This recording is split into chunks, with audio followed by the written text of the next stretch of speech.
Belíssima Basílica de Santa Maria Maggiore, mais uma vez, é quando os carregadores posicionam o caixão de forma com que os fiéis que estão localizados nos arredores, posicionados ali nos arredores da igreja, possam visualizar o caixão. Vamos ouvir porque é um momento também de homenagens.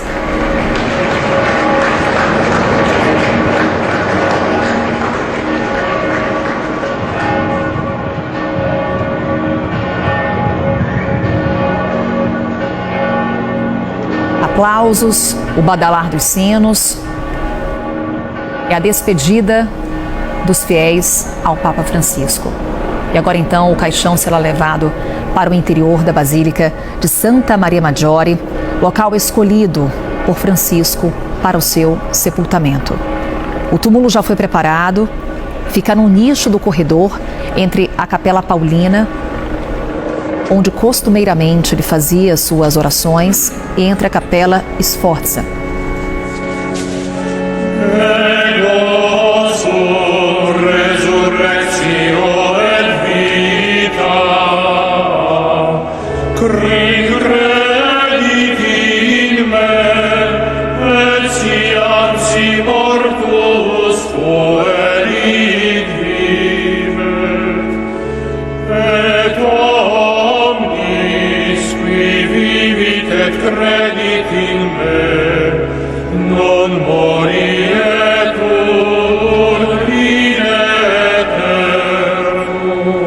A Basílica toda livre, dos bancos.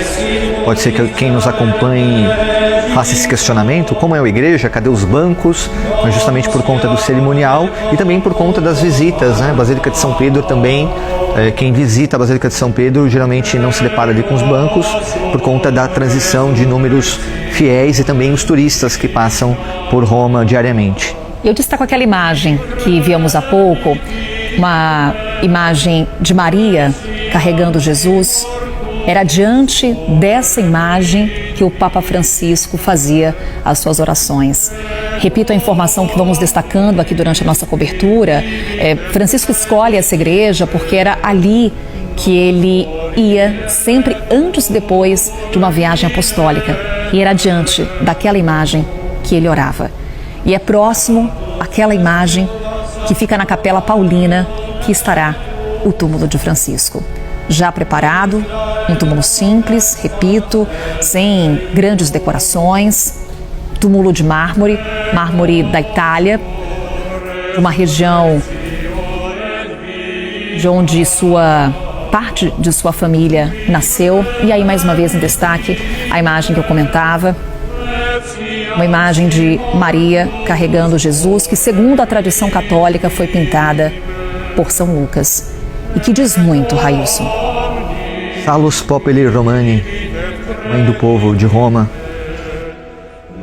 Só para a gente também fazer entender quem está assistindo, a gente fala de capelas dentro da Basílica. O Railson acho que pode falar isso.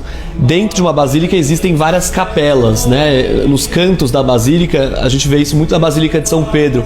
Principalmente dos lados ali existem várias capelas. E é nesse caso também, Railson? Isso, não só nas Basílicas de Roma, mas quando nós visitamos igrejas mais antigas, até mesmo aqui no Brasil, é comum a gente perceber na verdade são os altares que estão nas laterais da igreja. Igrejas góticas também. As igrejas góticas, isso. Então, antes do rito da reforma, da liturgia, então você tinha ali o sacerdote presidindo a celebração da missa, o altar colado na parede e ele de frente. Hoje o altar é afastado, desde a década de 60 o altar é afastado e o sacerdote está de frente para o povo. Antes o altar era colado na parede e o padre ou quem estivesse presidindo a celebração, o bispo ou cardeal, voltado para o altar, este altar colado na parede. Então por isso que é comum o altar nas laterais, essas pequenas capelas, porque os padres poderiam se dirigir até essas capelas num dia específico. Então você tem a basílica dedicada a um determinado santo, determinado padroeiro, mas você tem uma capela menor, um altar menor dedicado a um outro santo. É a Capela Paulina que falávamos, para onde o caixão com o corpo do Papa Francisco foi levado. Em frente ao caixão, quem participava daquela procissão era o carmelengo Kevin Farrell, ele que vai agora conduzir essa cerimônia de sepultamento.